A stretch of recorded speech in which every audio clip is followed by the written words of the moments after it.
بسم اللہ الرحمن الرحیم نحمده ونصلی ونسلم علی رسولہ الکریم اما بعد۔ قرآن کریم میں اللہ تعالیٰ فرماتے ہیں الرجال قوامون علی النساء کہ مرد عورتوں پر حاکم ہیں، حکمران ہیں۔ اب اس کا مطلب بعض مرد یہ سمجھتے ہیں کہ بس عورت ہماری محکوم ہے، ہم حکمران ہیں، بس عورت ہر حال میں ہمارے تابع رہے گی، فرما بردار رہے گی، اور بس ہمارا تعلق ان سے آقا اور نوکر جیسا ہے۔ دوسری طرف قرآن کریم میں ایک اور آیت بھی اللہ تعالیٰ نے ارشاد فرمائی ہے، سورہ روم کی آیت ہے کہ وَمِنْ آیَاتِهِ أَنْ خَلَقَ لَكُم مِّنْ أَنفُسِكُمْ أَزْوَاجًا لِتَسْكُنُوا إِلَيْهَا وَجَعَلَ بَيْنَكُم مَّوَدَّةً وَرَحْمَةً۔ اس کا مطلب یہ ہے کہ اللہ تعالیٰ نے تمہاری جنس ہی میں سے تمہارے لیے بیویاں بنائیں تاکہ تمہیں ان کے پاس آرام ملے، اور اللہ تعالیٰ نے تم میاں بیوی کے درمیان محبت اور ہمدردی پیدا کی۔ تو اس سے معلوم ہوتا ہے کہ ٹھیک ہے، جہاں ایک طرف اللہ تعالیٰ نے مرد کو عورت پر گھر میں حکمران بنایا ہے، لیکن دوسری طرف اس کے ساتھ اللہ تعالیٰ نے باہمی دوست کا تعلق بھی رکھا ہے، اور یہ ایسا تعلق نہیں ہے کہ جس طرح کے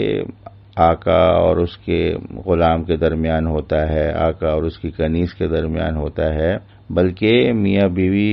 کا تعلق ایسا ہے جیسے کہ دو دوست سفر پر جا رہے ہوں اور ایک دوست نے دوسرے دوست کو امیر بنا لیا۔ لہذا شوہر اس لحاظ سے تو امیر ہے کہ ساری زندگی کا فیصلہ کرنے کا وہ ذمہ دار ہے، فیصلہ وہ لیتا ہے، لیکن اس کا یہ مطلب نہیں ہے کہ وہ اس بیوی کے ساتھ ایسا معاملہ کرے جیسے کہ نوکروں کے ساتھ کیا جاتا ہے، بلکہ اس کے ساتھ ایک دوستی کا بھی تعلق ہے، اور اس دوستی کے تعلق کے کچھ آداب اور کچھ تقاضے ہیں، اور اس دوستی کے تعلق ہونے کی وجہ سے وہ جو اللہ تعالیٰ نے مرد کو گھر پہ حاکمیت دی ہے اس کی نفی نہیں ہوتی، یہ اس کے خلاف نہیں ہے۔ تو اس کو سمجھنا چاہیے، یہ سمجھنا کہ بس حاکم ہیں ہم تو ہم نے اسی طرح یہ کرو وہ کرو، ایسے نہیں۔ دوسری طرف دوستی کا بھی اللہ تعالیٰ نے تعلق عطا فرمایا ہے۔ بعض لوگ یہ سمجھتے ہیں کہ بس ہمارا اتنا رعب ہونا چاہیے گھر میں کہ ہمارا نام سن کر ہی بیوی کانپنے لگے، بچے ڈرنے لگے، اور وہ بے تکلفی کے ساتھ کوئی بات نہ کر سکے۔ چنانچہ ایک صاحب کے بارے میں آتا ہے کہ وہ بڑے فخر کے ساتھ یہ بات بیان کرتے تھے کہ جب میں کئی مہینوں کے بعد اپنے گھر جاتا ہوں تو میرے بیوی بچوں کو جرأت نہیں ہوتی کہ وہ میرے پاس آئیں اور مجھ سے بات کریں۔ تو ان سے پوچھا گیا کہ جب آپ گھر جاتے ہیں تو کیا کوئی درندہ یا شیر بن جاتے ہیں، اس کی وجہ سے بیوی بچے آپ کے پاس نہیں آتے؟ تو انہوں نے کہا نہیں، بلکہ ہم جو ہیں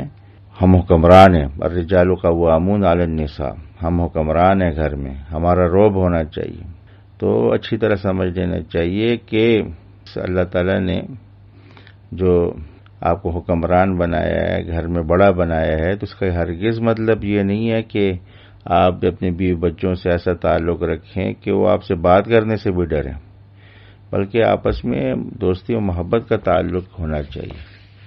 اللہ تعالی ہمیں صحیح سمجھ نصیب فرمائے، آمین۔